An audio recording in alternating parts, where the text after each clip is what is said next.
Welcome back, everybody, to the Luke Beasley Show. I hope you're doing wonderful on this Saturday. This is the bonus show, but we're going to make it available to everyone this week, just so if you're not already a member, you can kind of get a taste, get a sense of what the bonus show is like, and decide if you want to go to patreon.com/Luke Beasley and become a member, where you would get access to the weekly bonus show as well as the full video version of the show. And the full show comes out hours before all the clips are able to be uploaded to the YouTube channel publicly. And so you kind of get that whole full batch of the content very quickly, which is nice as well. So with all that being said, let's dive into today's stories. We talked about on yesterday's show the fact that a suspected Chinese surveillance balloon had been spotted. At the time it was over Montana. It has now been shot down.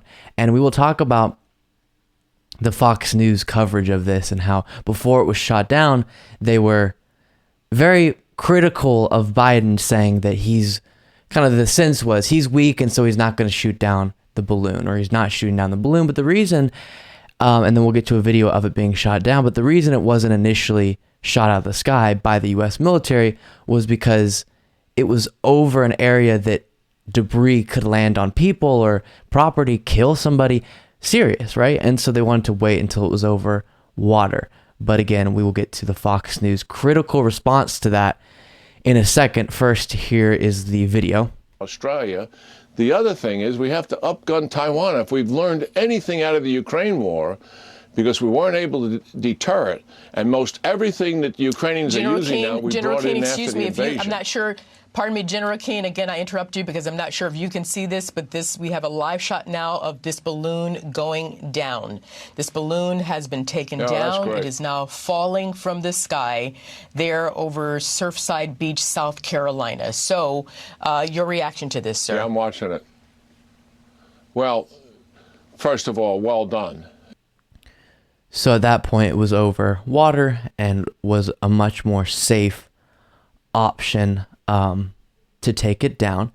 And then before the Fox News stuff, here is Biden's response. Lieberman, thank you so much. Juliet Kayyem is back. Oh, well, there's the president right there. Let's listen in. When I was briefed on the balloon, I ordered the Pentagon to shoot it down on Wednesday as soon as possible.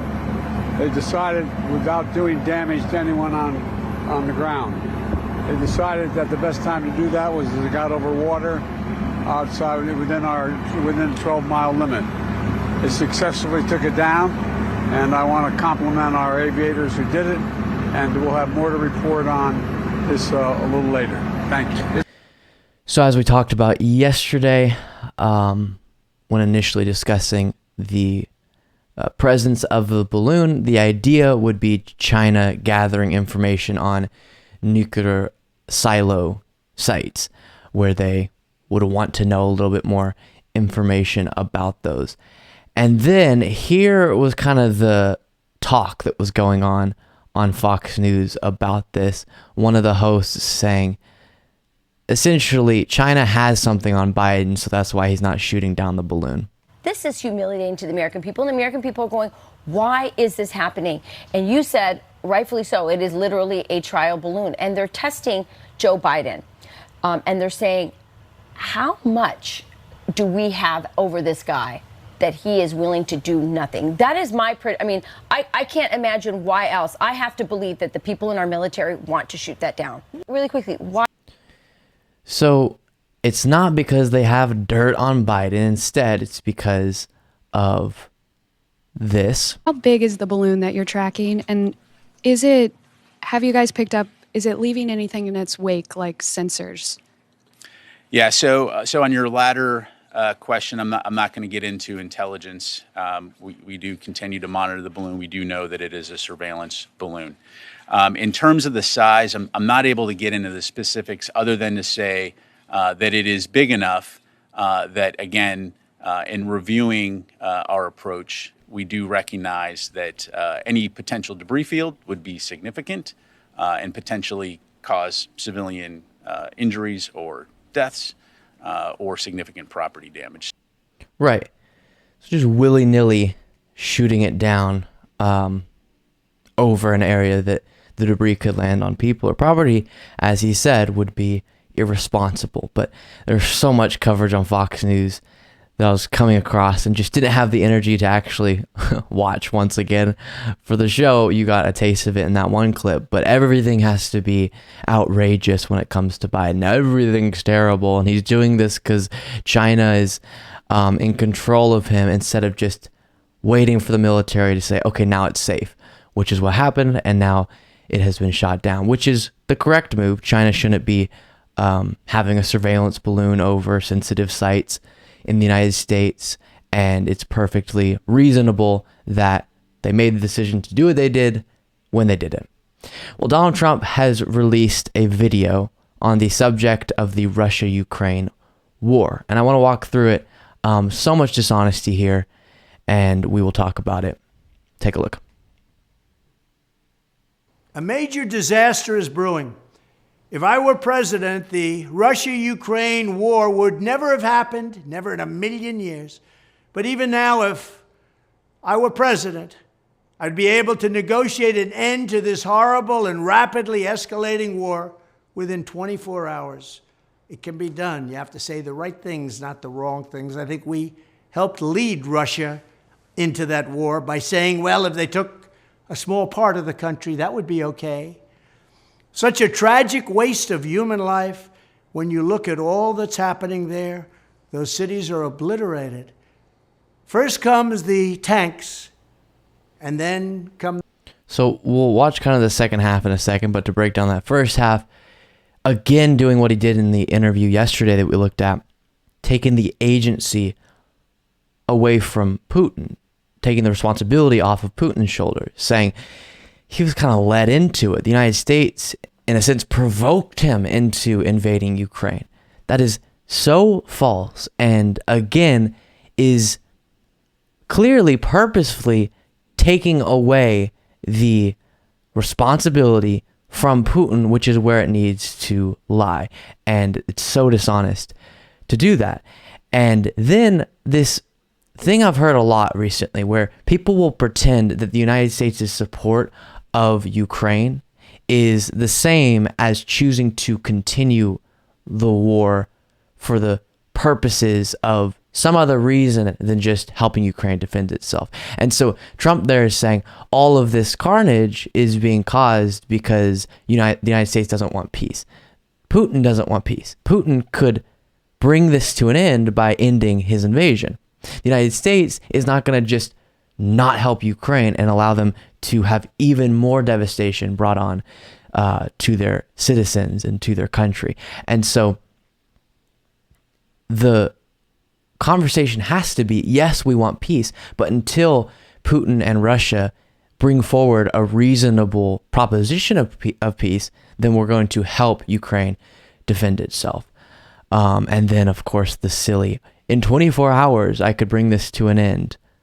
And I have the 2 words I could say that would magically make it happen, or the few things I would have to say that would bring this to a peaceful conclusion. And of course, not providing specifics because he doesn't have any. And then what I said on yesterday's show, when he made a similar point during an interview, if he actually had the magic words, then he would be telling us he's choosing not to call up Biden and tell him those magic words, right?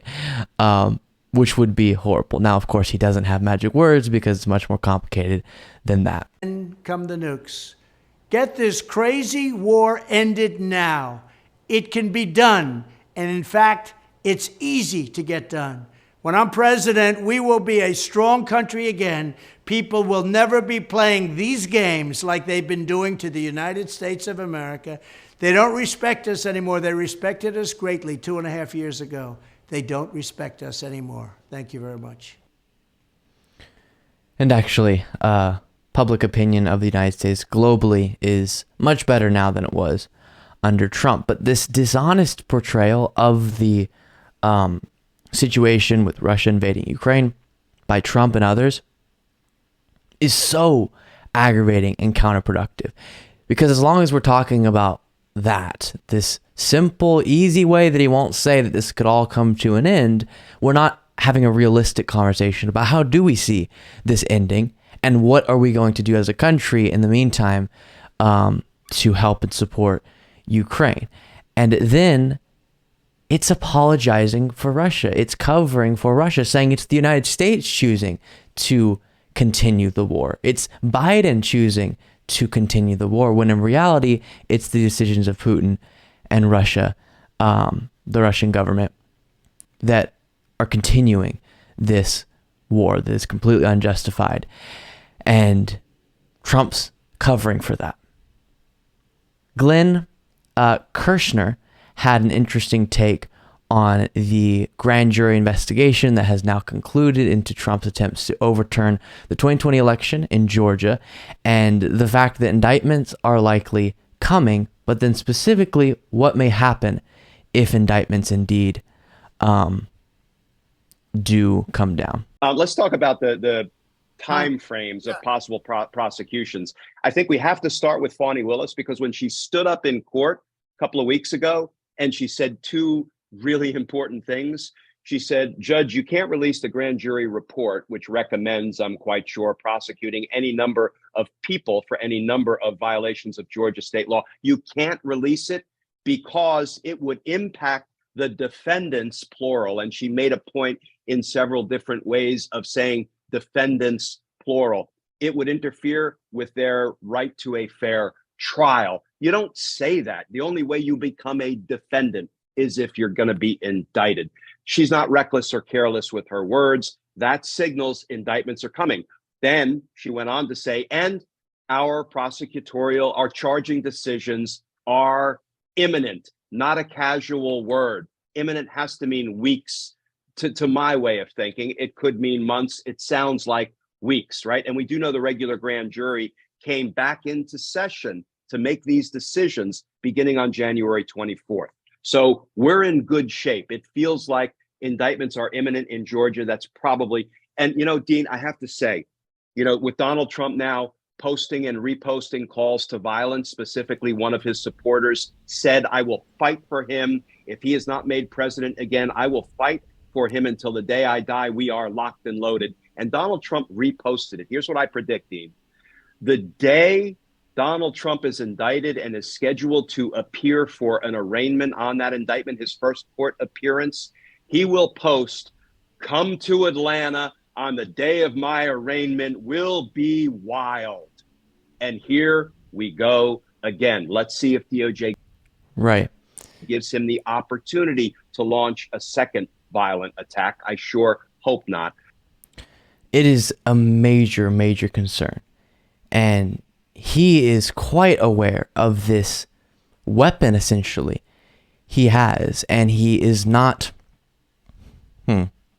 moral enough to choose not to use it, which is the movement, the massive population of people that he has behind him, and too many of them are quite willing to do acts of violence, even to defend their dear leader. And so it frightens me to think, if January 6th happened because he lost an election, what's going to happen if he's charged with the crime, if it looks like he's going to prison? And all of that still is just hypothetical, and it is hard for me to think of a world where he actually goes to prison. But even just him being charged with the crime could definitely spark a very dangerous situation from his followers, and that is so terrifying to me. President Joe Biden spoke at a DNC event in Philadelphia, and I want to take a look at a couple moments from it, kind of getting a sense of what his campaign message is going to be when he announces his re-election bid, which seems to be pretty inevitable. And so we're going to walk through these and get a sense of what this message will be. Take a look. As of this month, we've created 12 million new jobs. We created more new jobs in 2 years than any president did in their entire term. That's because of you. The strongest 2 years of growth in history by a long shot. 3.4% unemployment, the lowest in 54 years. The last time unemployment was this low was in 1969, in May of 69. Think about that. What's more, black and Hispanic unemployment is near record lows. More Americans applied to start small businesses. More Americans in 2 years than any year on record. The biggest investment in American infrastructure since Eisenhower's administration, interstate highway system. Our roads, our highways, bridges, ports, airports, clean water systems, high-speed internet, rail. Lower health care costs and lower prescription drug prices. Not only including that $35 a month for insulin, but come January of next year, what we've already passed, no senior will have to pay more than $2,000 a year for their prescriptions. So I do think kind of the message will be, when I got into office, the economy was still in a lot of pain. And yes, we dealt with inflation, but it's coming down. And that was a natural aftermath of the massive investments into the economy the government had to do during COVID to keep people afloat, plus the corporate price gouging on top of that. And it's coming down. Plus, jobs numbers are incredible. And as we've talked about, the president doesn't have complete authority over all these different things, but in campaign mode, of course, good things will be something they completely take credit for and bad things not. But it matters to people, and the president is largely associated in the minds of a lot of voters with the performance of the economy. So that as a core part of his campaign, and then also the successes there, the achievements of infrastructure investment and the healthcare related items that I do absolutely think were good, and the climate change investment as well as other things, I think will be effective. And an important part of this as well, I've talked about, I'm not super excited about the prospect of Biden again facing off with Trump. That's just terrifying. But since he is, this is kind of my analysis of the message itself. But here's another important part of the upcoming campaign, likely. We're up. Wages are up. Inflation is down. And COVID no longer controls our lives. But now the extreme MAGA Republicans in the House of Representatives have made it clear they intend to put it all at risk. They intend to destroy. No, I'm not a joke. Look, you may remember when during the off-year election I started talking about MAGA Republicans and democracy. And a lot of you thought, what the hell is he talking about? Why isn't he talking about A, B, C, or D specific issue? Well, guess what? They intend to destroy this is not your father's Republican Party. No, really, think about it. These aren't conservatives. These aren't conservatives. These disruptive people. They intend to destroy the progress we made. Folks, as I said, this is not your father's Republican Party. Just take a look at what they're doing. They campaigned on fiscal responsibility. But the first bill to pass the House of Representatives added $114 billion to the deficit. First one. And it's so true that so many issues matter. But if we don't have our democratic process, if we don't have the legitimacy and confidence in that process, then we're not able to use our democracy, use our political process to address those issues, right? So that has to come number one. And I do think centering that message seemed to work in the midterms to the Democrats' favor and will likely work in this upcoming election as well. Let me know what you think of all of this. Luke P. Beasley on Twitter. George Santos has done it again. And this one is quite strange. Here from Bloomberg. Add Broadway producer to the long list of George Santos's fabrications. While running for Congress in 2021, Santos told some potential donors he was a producer on the musical Spider-Man: Turn Off the Dark. According to people familiar with the discussions, that show, which ran from 2011 to 2014, was an ill-fated production that lost tens of millions of dollars and suffered from technical mishaps and actor injuries. The lead producer, Michael Cole, denied Santos's involvement, saying through an assistant that he wasn't a producer on the musical. Santos's name also never appeared in the playbills for the show. A spokeswoman for Santos referred questions to his lawyer, who did not immediately respond. So now he's saying, or in the past he said, to potential donors, yeah, I was a producer on Spider-Man Turn Off the Dark. That was me. And it just wasn't true. He has an issue. He has a real issue. And doesn't mean he's not responsible for the things he's saying. He is. And he absolutely should not be in Congress. But also, he has a major problem. Because who just lies about that many random things? No one cares if you were or weren't a producer on that on the Broadway show Spider-Man. But it just seems he needs to. When deciding, I can say a perfectly fine fact about myself that's true, or a fact that's just as random that's not true. I'm going to pick the random, not true fact 7 days a week. Wow. Well, Mitch McConnell seems to be punishing Rick Scott for attempting to oust him as leader of the Republicans in the Senate, and has taken him off of committee. Senate Minority Leader Mitch McConnell has pulled Senator Rick Scott, who tried to oust him as the Senate's top Republican in a bruising leadership race, off the powerful Commerce Committee. McConnell also removed Senator Mike Lee, who supported Scott's bid to replace McConnell as leader, from the Commerce Panel, which has broad jurisdiction over a swath of federal agencies. The GOP leader insisted last year that he didn't take the attempt to end his leadership reign personally, but the latest move sends a clear message to conservatives that challenging McConnell's leadership carries a cost. So, of course, I mean, he's not going to just allow people to challenge his leadership and not have any punishment take place. But as a side note, I very much dream of the day when old Mitch McConnell is no longer a political figure. Now, the unfortunate part about it is, as bad as he is, whoever's going to be next, based on the trends we're seeing in the Republican Party, might be a whole lot worse, which actually is terrible to think about. Last story we'll talk about today. The Trump campaign seems to be planning their response to Ron DeSantis's kind of core, or one of his core critiques of Trump.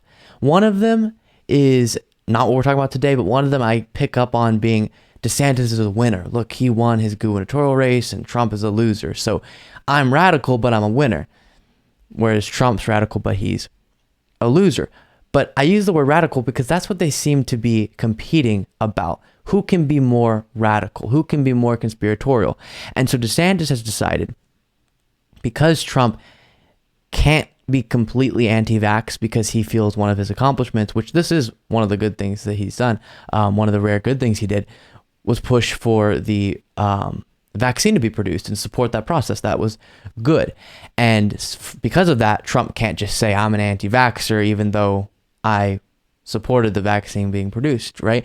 And so DeSantis is kind of attacking him, or preparing to attack him on that, setting himself next to Trump differently in that way, and trying to make the MAGA base go, oh, maybe DeSantis is an even more Trumpy Trump in that sense.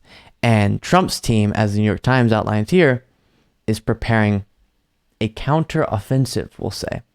Allies of former President Donald J. Trump long ago determined it was politically unwise for him to publicly claim credit for his administration fast-tracking the coronavirus vaccines, even though the effort, branded Operation Warp Speed, is widely viewed as among his administration's biggest successes.